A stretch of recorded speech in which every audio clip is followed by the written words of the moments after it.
Oi, pessoal. Para manter o compromisso com vocês, do conteúdo sempre aos sábados, eu decidi fazer essa aula gravada, que minha garganta tá muito ruim, live me desgasta demais, mas eu não ia deixar vocês sem conteúdo. Então segue aqui mais uma aula básica introdutória com alguns exemplos de astrologia, sempre reforçando a coisa a partir do básico, porque é em cima da base que a gente constrói o resto, ok? Aproveita, já clica no joinha, se inscreve no canal, dá aquela força, já que eu também tô super comprometido aqui em sempre postar conteúdo, a não ser que eu seja impedido por outras circunstâncias que eu não consiga vencer. O de sempre, que eu sempre comento, cada signo é um terço do intervalo entre quaisquer equinócios e solstícios ao longo do ano. Equinócios e solstícios são sempre os marcadores de cada uma das estações do ano. O solstício, ele sempre marca o ponto máximo do dia em relação à noite, ou seja, dias mais longos comparados com a noite, ou dias mais curtos comparados com a noite mais longas. O que significa que você vai ter solstício de verão e solstício de inverno. Solstício de verão, onde o dia é mais longo que a noite, solstício de inverno, onde a noite é mais longa que o dia. E os equinócios estão no meio do caminho, onde dia e noite são do mesmo tamanho. Pode ser um equinócio de primavera, marcando o fim do inverno e o início da primavera, ou um equinócio de outono, marcando o fim do verão e o início do outono. Sempre. Pouco importa se é no hemisfério norte ou no hemisfério sul. E um signo sempre vai ser um terço desse espaço de tempo entre o solstício e o equinócio. Ah, nossa, mas está complicado, não dá para explicar de um jeito melhor? Claro que dá. Segue outra explicação aqui. Essas duas frases querem dizer a mesma coisa. Cada signo é um terço do intervalo entre quaisquer equinócios e solstícios ao longo do ano. Ou cada signo é um terço de qualquer estação do ano. O intervalo entre um equinócio e um solstício, qualquer que seja o equinócio, qualquer que seja o solstício, é uma estação do ano. Percebeu que dá para explicar de um jeito mais simples e mais fácil de entender. Só que é importante entender que cada estação é esse intervalo entre solstício e equinócio, qualquer que seja a estação, qualquer que seja o solstício, qualquer que seja o equinócio. Essa mandala que vocês estão vendo aqui, ou seja, essa roda, esse círculo com esses desenhos, é chamada de zodíaco. Zodíaco é essa mandala, ou seja, essa roda com os 12 signos. Muito bem. Ninguém chegou lá no céu e riscou e falou isso aqui é um signo, isso aqui é outro. Não, a gente tem uma referência que a gente faz para poder entender o que está acontecendo no céu. Mas entender como? Os antigos queriam entender para processos de agricultura. Os antigos começaram a observar e correlacionar o básico: dia, noite, frio, quente, úmido, seco, e foram juntando essas características, e ao longo de milhares de anos isso foi sendo mais organizado e transmitido de geração para geração até chegar na astrologia que a gente conhece hoje, tá? É um processo lento, ninguém inventou da própria cabeça do nada, as pessoas foram só organizando. Que pessoas, várias culturas, várias civilizações, cada uma tem a sua própria astrologia, inclusive, cada uma tem a sua própria divisão, e é sempre uma observação de elementos da natureza correlacionando com certos desenhos no céu para conseguir memorizar que essa é uma época boa para colheita, ou essa é uma época de calor, ou essa é uma época das abelhas, essa é uma época que o rio seca e assim por diante. Não tem nada mágico nisso. Essa astrologia que eu estou apresentando, ela vai ter tradição e conexão direta com sumérios, egípcios, gregos, e que hoje é conhecida como astrologia ocidental, que utiliza o zodíaco tropical. Não é para se preocupar com esses nomes, beleza? Vamos seguindo. Os signos que a gente conhece hoje eram chamados de casas celestes. Se eu falei que cada signo é um terço de uma estação do ano, então a gente vai entender que 3 signos formam uma estação. Outros 3 signos estão dentro de outra estação e assim por diante. Você sempre vai ver a disposição e a sequência deles nesse sentido anti-horário que as setinhas estão indicando aqui. Ah, começa em Áries, então quer dizer que termina em Peixes, né? Então Peixes é o final de tudo. Não, é só um marcador para a contagem da sequência dos signos. Ninguém é começo, meio ou fim de nada na vida nesse sentido, tá bom? Aqui é só um marcador. Esses signos, eles tinham um nome antigamente de casas celestes, pensando por uma divisão que foi feita para se entender começo, meio e fim de cada período. É só para ter uma subdivisão de começo, meio e fim de cada momento, de cada ciclo, de cada estação. Nada além disso, a gente não está definindo o destino de ninguém. Astrologia não é para definir destino. Isso a gente vai conversar um pouco mais para frente. Muito bem, então a gente tem aqui os signos, que depois passaram a ser chamados assim, antes eram casas celestes. Guarda bem o nome casas celestes. Os signos: Áries, Touro, Gêmeos, Câncer, Leão, Virgem, Libra, Escorpião, Sagitário, Capricórnio, Aquário, Peixes. Vamos lembrar que, se o nome antigo eram casas celestes, e por isso é importante guardar essa referência, toda casa tem um proprietário. Não existe casa sem dono na astrologia, tá bom? Mudou o nome de casa celeste para signo, mas continua tendo proprietários. A gente vai ver quem são os proprietários de cada um dos signos. Isso aqui é uma mandala com os 12 signos e os seus respectivos regentes. Deixa eu tirar minha careca aqui do meio do caminho. Pronto. O que acontece aqui? De novo, regente é o nome que a gente dá para quem está regendo, o rei, né? O dono, o proprietário. A gente sempre vai chamar de regente. Sol e Lua regem um signo só. E os planetas regem sempre 2 signos. O que acontece? Essa regra é para luminares regerem apenas um signo. Luminar, como assim que é luminar? Aqueles que têm luz o suficiente capaz de gerar sombra aqui na Terra. A gente sabe que a Lua não tem luz própria, mas ela reflete tanta luz do Sol que é uma luz suficiente para poder ser chamado de luminar, porque gera sombra. Embora que seja uma sombra muito fraca, ela é capaz de gerar sombra aqui na Terra, sim. Óbvio, você não vai perceber sombra nenhuma da luz da lua se você vive numa cidade cheia de lâmpada acesa, né? Mas você tá que nem eu aqui morando no interior da Noruega e as luzes se apagam porque a prefeitura desliga tudo a partir da meia-noite. Se tiver uma lua forte, ela vai sim gerar sombra e ela vai ser suficiente para você conseguir reconhecer os principais caminhos. Você não vai conseguir ler um documento, um livro com a luz da lua, mas você vai conseguir enxergar e saber muito bem se localizar, principalmente se você estiver nas ruas principais da cidade. Até porque a cidade nem tem tantas ruas assim. Muito bem. Sol é o regente do signo de Leão. Lua, regente de Câncer. Mercúrio rege Gêmeos e Virgem. Vênus rege Touro e Libra. Marte rege Áries e Escorpião. Júpiter rege Sagitário e Peixes. Saturno rege Capricórnio e Aquário. Sempre. Ah, mas eu já vi em livros falando que Urano rege Aquário, que Netuno rege Peixe e que Plutão rege Escorpião. Tá, realmente tem muitos livros falando sobre isso. Isso foi decidido algumas décadas atrás. Plutão foi descoberto não tem nem 100 anos. O que eu estou apresentando aqui é conteúdo que já vem sendo aperfeiçoado há pelo menos 2, 3 mil anos. Não dá para comparar. Não estou jogando no lixo essas descobertas ou propostas recentes. Vamos esperar pelo menos uns 5 séculos, 6 séculos, para ver como realmente Urano, Netuno e Plutão podem ter uma interferência melhor na astrologia. Não é que não tenha, mas a utilização deles é restrita pela visão de quem trabalha com astrologia tradicional, só que não é cabeça fechada para tentar viver como se fosse na Idade Média. Então, sim, eu vou trabalhar com astrologia tradicional, mas eu tenho um olhar para o que acontece no mundo atual, óbvio. Sempre integrando, nunca competindo. Muito bem, mas o que quer dizer um planeta ser regente? Eu falei que não existe casa sem dono. Então, existe um dono. Ele pode não estar ocupando aquele signo, aquela casa celeste, mas ele continua sendo o dono dela. Ok? Isso é muito importante porque a gente vai ver na sequência. Aqui é só uma continuação daquilo que a gente viu na imagem anterior. Na imagem anterior, a gente tem os 12 signos e seus regentes, mas vai muito além do regente. A gente vai ter sempre uma referência de quem entre os planetas e os luminares vai estar bem ou vai estar mal em cada lugar que tiver do zodíaco. Ai, gente, mas quanta informação, quanta coisa complicada. E você prefere o quê? Uma informação rasa para poder fazer um trabalho ruim? Não, né? Isso aqui é o básico, mas não é para assustar. Pode assustar no início porque você olhou uma tabela, tal. Ah, é muito burocrático, vou desistir. Não. Você vai curtir o que tem aqui, porque é graças a isso que você começa a entender como juntar as pecinhas no mapa. Sem isso, você vai ler um mapa errado sempre. Guarda isso. Sem essa tabela, você vai ler um mapa errado sempre. Ah, mas eu já vi um monte de livro de astrologia e não tinha essa tabela. Estava errado porque estava incompleto. E você nem sabia.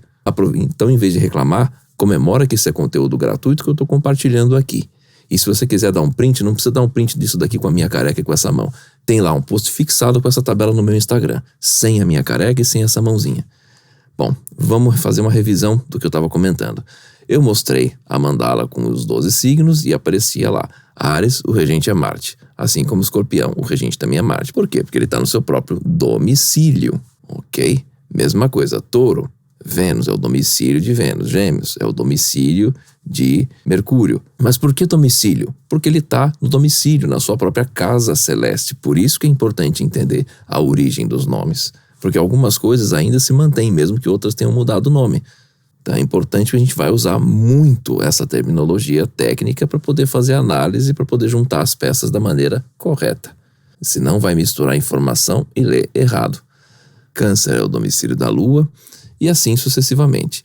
Agora, eu estou vendo que tem aqui exaltação, triplicidade, dia, noite, participante, termos, face. Sim, tem tudo isso mesmo. E por que tem tudo isso? São as várias nuances de força, fraqueza ou indiferença que cada planeta e cada luminar vai ter em cada lugar do céu. Então, cada vez que você pensar em querer ler um mapa, em vez de ficar vendo que fulano é goloso, ciclano é ciumento, esquece esse tipo de coisa. Você vai ver força de ação, fraqueza de ação ou indiferença de ação aqui, sempre nessa tabela. Como é que a gente vai usar isso aqui?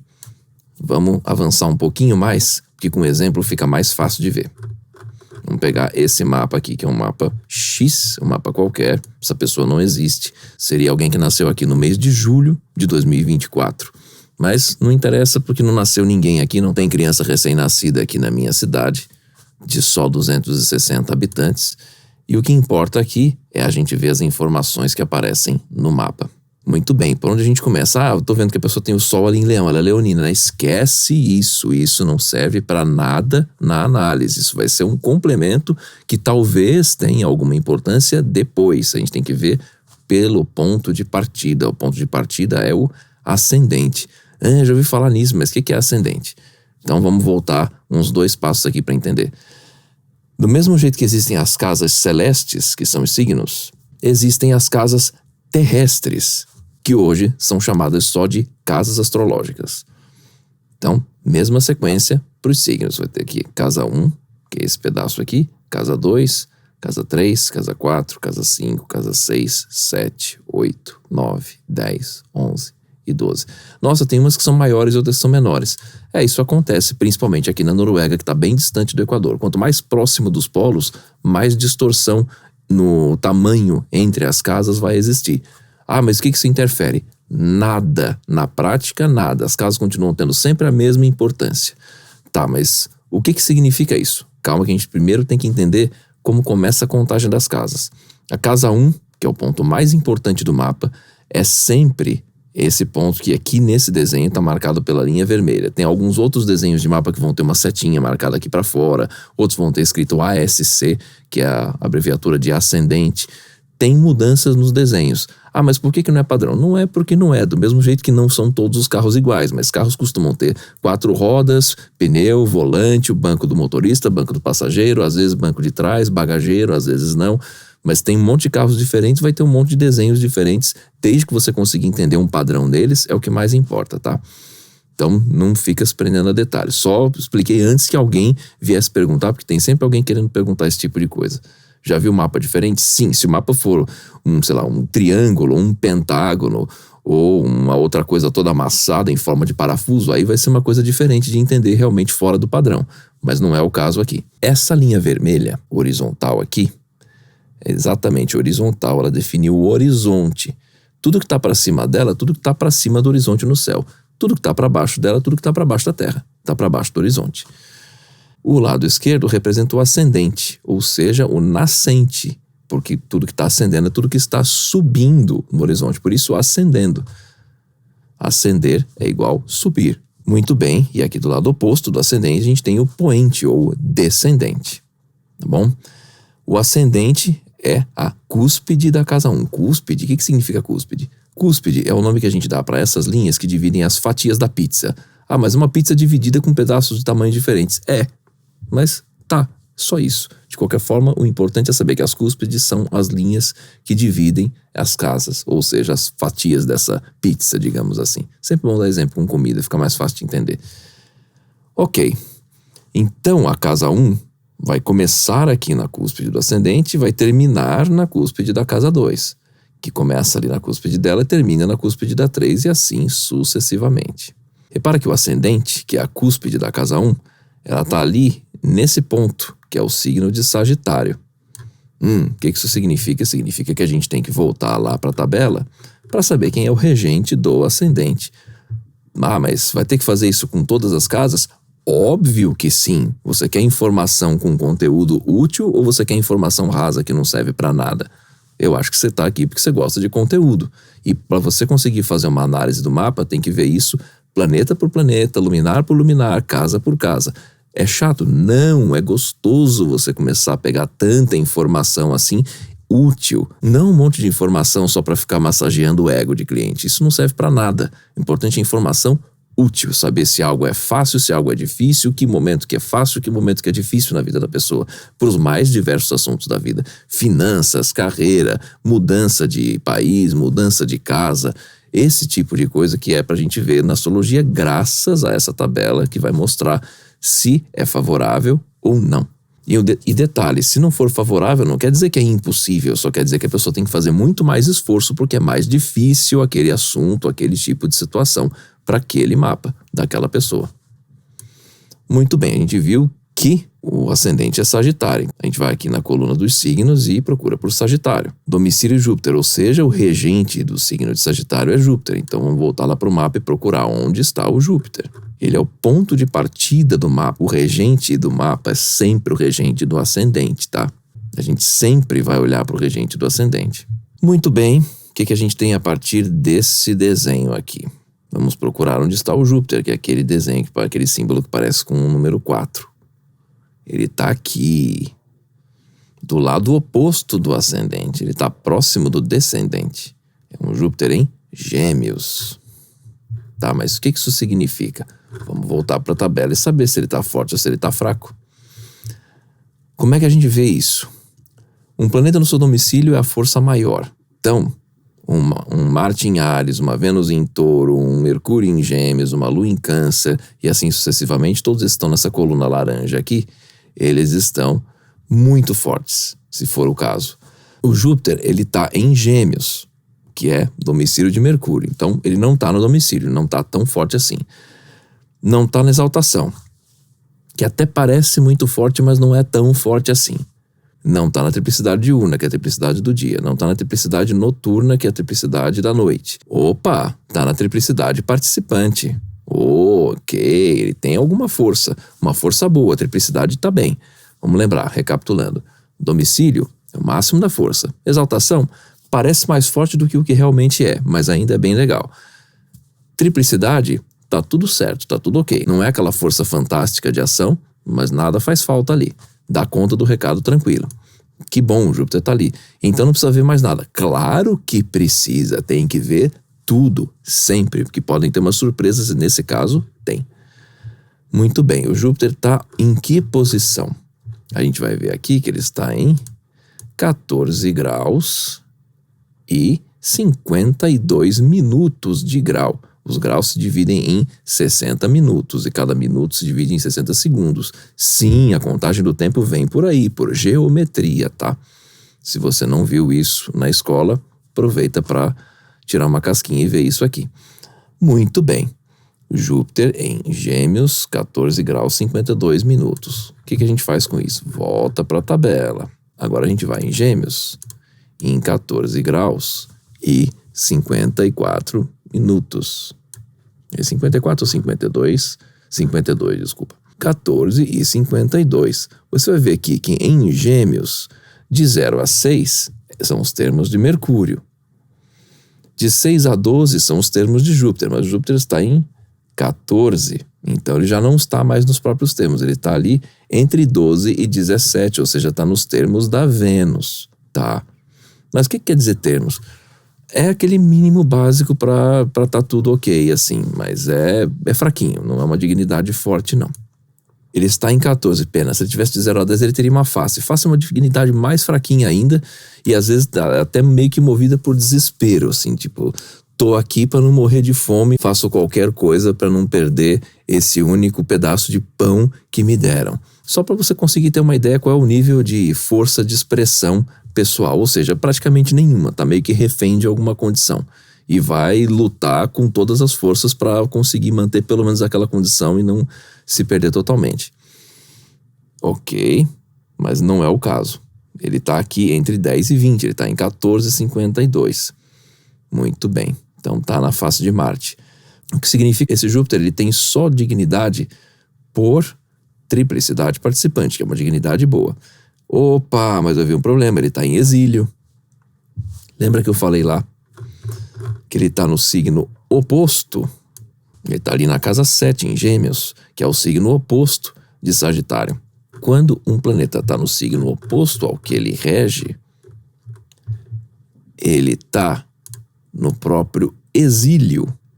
Exílio é uma condição muito ruim. Mas peraí, você falou que ele está numa condição boa. Sim, ele tem uma condição boa e uma condição ruim ao mesmo tempo. É que nem você ganhar na loteria e sofrer um acidente e perder uma perna. Você tem uma coisa muito boa com você e uma coisa muito ruim acontecendo ao mesmo tempo. Uma não anula a outra. Guarda bem isso. Tem vários casos em que isso vai acontecer aqui nessa tabela, tá bom? O que não acontece, e isso nunca, é um planeta estar domiciliado e exilado ao mesmo tempo, ou exaltado e na queda ao mesmo tempo. Isso não tem. Mas você pode ver um planeta que esteja exilado e ao mesmo tempo na triplicidade? Sim. Ou na queda e nos termos? Também. Na face? Também. Nunca vai ser domicílio e exaltação junto com queda e com exílio. Ok? Tá bom? Tirando isso, as outras combinações todas podem sim acontecer. A gente vai ver mais pra frente como isso vai se refletir em como essa pessoa lida com determinados assuntos da vida, de uma maneira que tem potencial, mas tem uma barreira, tem uma dificuldade ao mesmo tempo. Às vezes é uma coisa simples, a pessoa gosta de música, mas tem problema de audição. Ou a pessoa adora fotografia, mas é daltônica.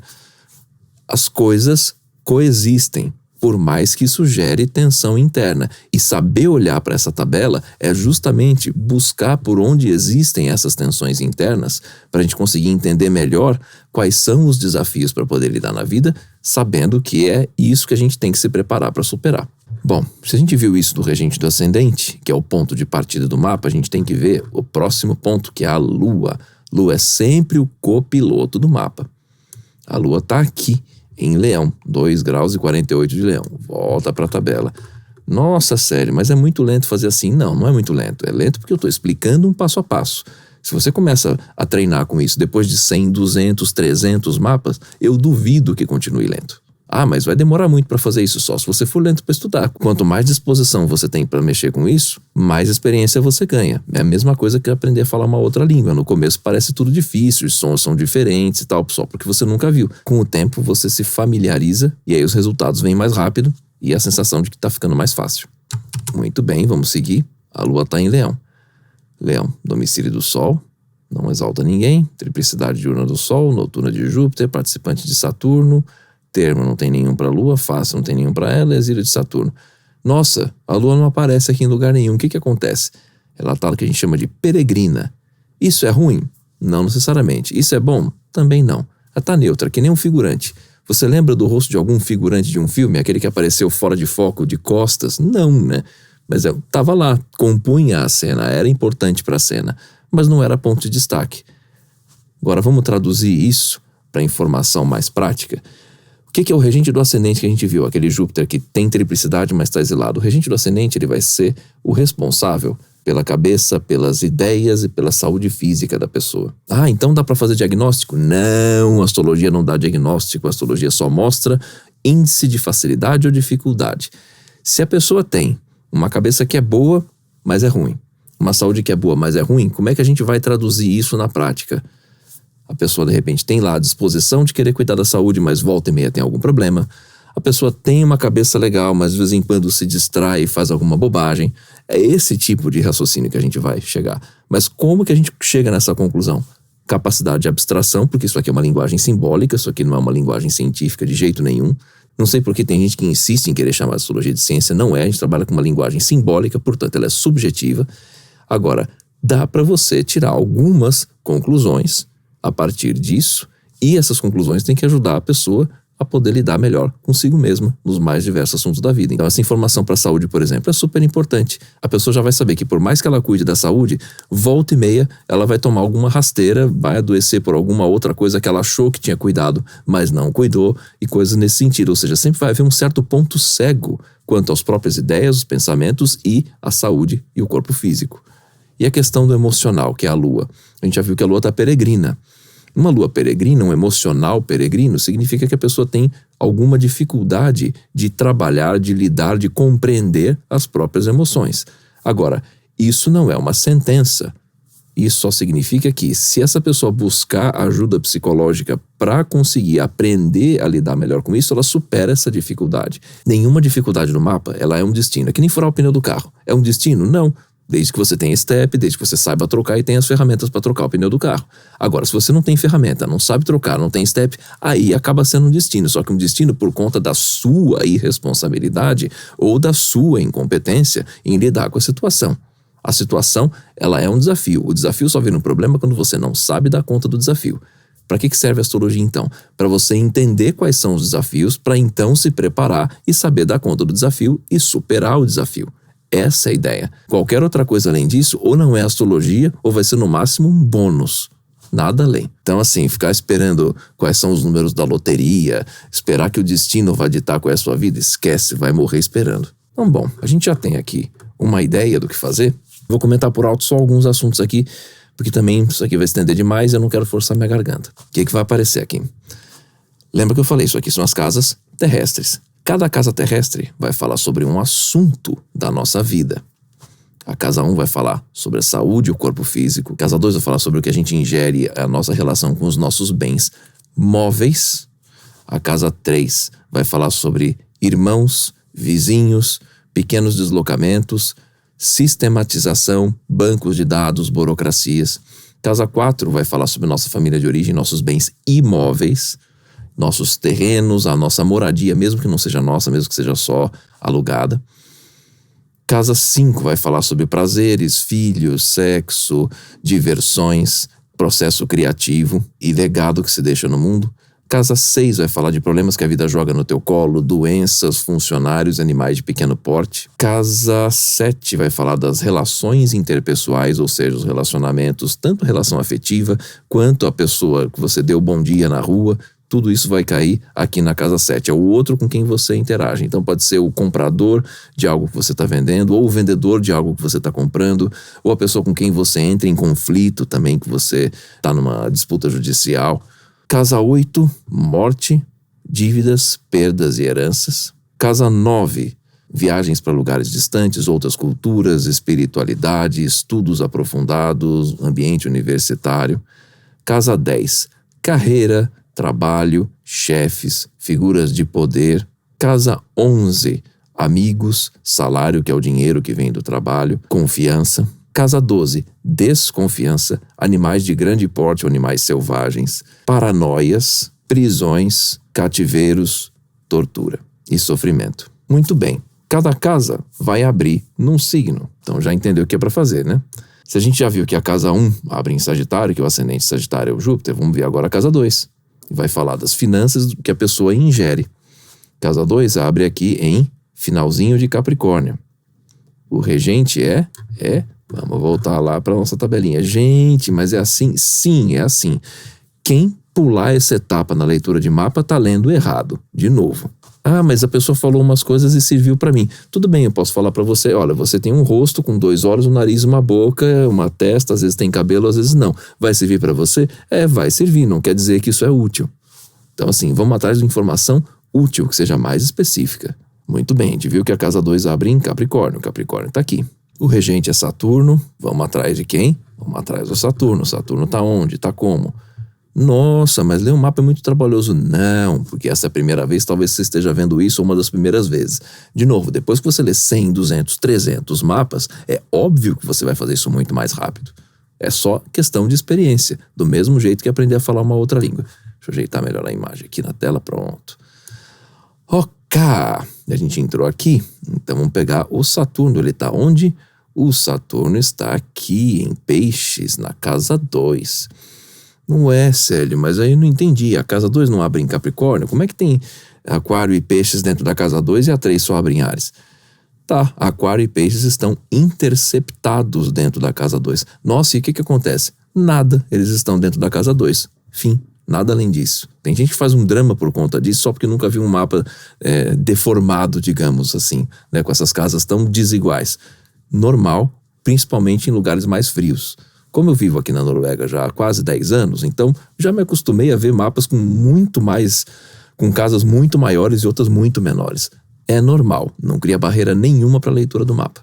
Bom, se o regente da casa 2 está na própria casa 2, então ele está bem, né? Não necessariamente. Se o Saturno estivesse em Capricórnio, que é o signo que ele rege, estaria ótimo. Se estivesse em Aquário, que é o signo que ele também rege, nossa, como é que você sabe disso? Porque óbvio que com o tempo a gente acaba memorizando, né? Olha lá. Deixa eu tirar minha careca daqui. Aqui, ó. Tanto o Capricórnio quanto o Aquário são regidos por Saturno. Tudo bem. Vamos seguir para outra tela. Mas não é o caso aqui, né? Infelizmente, Saturno está ali em Peixes. Então, vamos voltar para a tabela para ver o que acontece com Saturno quando ele está em Peixes. Aqui é o signo de Peixes, aqui no final da tabela. Regente Júpiter. Exaltação de plicidade diurna de Vênus, noturna de Marte, participante da Lua. Que grau que ele está lá de Peixes mesmo? Ele está em 18 e 27. Ali, ó, vocês podem ver aqui, ó, 18 graus, 27 minutos. Então, vou voltar para a tabela. Nem vou arrastar a tela inteira, não. 18 e 27. Entre 16 e 19, ele está nos termos de Mercúrio. Então, ele está no finalzinho dos termos de Mercúrio. Não tem dignidade nenhuma ali. 18, então ele vai estar na segunda face, que é a face de Júpiter. Então, também não tem dignidade nenhuma. Vai estar no exílio e na queda do Mercúrio. Não, ou seja, esse Saturno está peregrino. Mais um planeta peregrino. Então, o regente das finanças e daquilo que essa pessoa ingere está numa condição peregrina. O que isso significa? Dinheiro ali não é uma grande preocupação, nem é um grande problema. Tipo, vai levando, às vezes tem umas fases boas, umas fases ruins. Então quer dizer que tem alguns assuntos da vida da pessoa que pode ser completamente morno, insosso, sem sal, nem açúcar? Sim, exatamente, bem medíocres. Tem sim mediocridade que você vai ver em mapa. Agora, isso não é uma sentença, de novo. Significa que se essa pessoa se dedica na alimentação, se dedica para as finanças, ela consegue ter algum resultado. Não tem nada que dificulte, mas também não tem nada que facilite. Tá lá, solto, jogado, largado. Isso, no meu entender, é ótimo, porque não tem ninguém ali cobrando nenhuma situação da vida, criando mais dificuldade, e também não tem nada paparicando. Eu acho isso excelente. Tem outras pessoas que acham isso chato, porque elas queriam ser paparicadas. Aí, paciência. Bom, deu para ter uma ideia como é que a gente vai lidando com todos esses assuntos do mapa, né? Mais ou menos. Agora eu vou colocar um extra, tipo uma fofoquinha, que é o que eu chamo das intrigas, a rede de intriga do mapa. O Saturno está em Peixes. Peixes, a gente já viu aqui, é o domicílio de Júpiter. O regente é Júpiter. Isso significa que esse Saturno gosta do Júpiter. Vou mexer aqui na imagem para aparecer a sequência toda. Vocês têm que ver os nomes. Muito bem. O Saturno, por estar em Peixes, ele gosta do Júpiter. Ele vai dar força para esse Júpiter. Por domicílio. Ele vai dar exaltação para Vênus. Vai dar triplicidade diurna para Vênus. Triplicidade noturna para Marte. Triplicidade participante para a Lua. Termos para Mercúrio. Face para Júpiter. Exílio e queda para Mercúrio. Quem quer que seja esse Mercúrio nesse mapa, o que quer que esse Mercúrio represente nesse mapa, vai ser muito odiado pelo Saturno, ou seja, pelas finanças. Algo que as finanças ou a vontade de ter bens materiais vai repelir. Nossa, não entendi. Então vamos lá, vamos ver quem é o Mercúrio aqui nesse mapa. Mercúrio, ele é o regente da casa 7, que são os outros com quem essa pessoa interage, e também da casa 6, porque as duas casas abrem aqui em Gêmeos, então Mercúrio vai reger essas duas casas. Nossa, mas e aí? E aí o quê? Mercúrio rege as duas casas, fim. Do mesmo jeito que uma pessoa às vezes tem, 3 apartamentos, 5 imóveis, 10 imóveis, tem. Não tem nada de errado com isso. Ok, então a gente já sabe que se o Saturno odeia com todas as forças, mesmo que ele dê um termo para o Mercúrio, se ele odeia Mercúrio, que rege tanto as casas 6 quanto casa 7, e o Saturno rege as finanças, a casa 2, então a gente já vai conseguir entender a possibilidade dessa pessoa ser muquirana com dinheiro, quando se referia a pagar funcionários, quando se referia a animais de estimação, quando se referia a relacionamentos. Opa! Aqui a gente já conseguiu achar um pouco de informação. Por quê? Porque a gente cruzou as informações do mapa. Entende porque eu parei de abrir caixinha de pergunta lá no Instagram? Porque não tem como mostrar toda essa linha de raciocínio num story só. E se eu fizer 20, 30 stories, a pessoa vai chegar depois de 5, 6, vai desistir, vai pular para o próximo, não vai ver a sequência, e o que entendeu vai ser só uma parte, vai ter entendido errado. Tem que seguir essa sequência para conseguir começar a montar uma linha de raciocínio. Lembrando que a gente viu o dinheiro dessa pessoa que vai para os animais ou para os animais, para os funcionários ou para o outro. Mas a gente não viu o interesse dessa pessoa nos assuntos. O regente dessa pessoa, que é o mais importante, é o Júpiter. E o Júpiter gosta do outro, assim como gosta dos animais. O Júpiter está lá em Gêmeos, que é regido por Mercúrio, como a gente viu na tabela. Peraí, mas você falou que gosta, mas você falou que mas você também falou que não gosta, que é muquirana. Eu falei as duas coisas. Gosta do outro, mas é muquirana com o outro, mesmo gostando. Aprenda a juntar as informações e lembrar que as coisas não são excludentes. Não tem um campeão no mapa, venceu, o saldo final é esse. Não existe. Você vai fazer as coisas coexistirem, as boas e as ruins ao mesmo tempo. E sim, isso é gerador de conflitos, isso é gerador de confusões. Mostrar o processo dessas confusões ajuda a pessoa a entender quais são as soluções que ela precisa buscar e como ela vai fazer isso para superar os problemas. É para isso que um mapa serve. Agora, você quer saber, sei lá, fofoca ou destino? Não consulte a astrologia, ela não serve para isso. Isso aqui foi só para dar um gostinho, para você conseguir entender como que é a linha de pensamento de uma leitura de um mapa astrológico. Mas assim, eu só molhei o dedão do pé na água da piscina. Mergulhar na piscina é muito mais profundo que isso, muito mais rico de informação. E isso você vai encontrar no Astromentor, que o link está aqui embaixo na descrição e no primeiro comentário fixado no vídeo. E lá você vai encontrar todo o meu curso básico, que tem 239 aulas, mais todo o acervo de mentoria de astrologia horária, que deu mais de 140 horas até agora, e mais todo o acervo de mentoria de mapa natal, que também tem mais de 140 horas, e mais outros cursos que eu estou gravando, que tem mais coisa para ser publicada, e tudo isso vai estar disponível nessa plataforma Astromentor. Agora, todos os cursos estão numa plataforma só. E não tem essa coisa de liberar o conteúdo aos pouquinhos, não. Você já vai ter acesso a tudo. Então, se você já conhece alguma coisa, quer avançar para um outro ponto e voltar, é tudo feito de uma maneira que você consiga se localizar melhor, para não perder tempo, principalmente no básico, que nem dá para chamar de básico de tanto conteúdo que tem, vocês viram só um pedacinho. No básico, se você tem uma dúvida, você vai direto naquele capítulo para assistir aquela aula de 1, 2 minutos sobre aquele assunto. Assim fica mais fácil você se localizar e fazer revisão de todo o material. Bom, já falei demais do curso, a ideia era mais você conhecer como é que era a linha de raciocínio aqui. E a gente se vê no próximo vídeo live. Espero estar com a garganta recuperada o quanto antes. E espero ter explicado de um jeito simples e fácil de entender. Clica no joinha, se inscreve no canal e clica no link no primeiro comentário fixado para ser meu aluno no Astromentor. A gente se vê no próximo vídeo.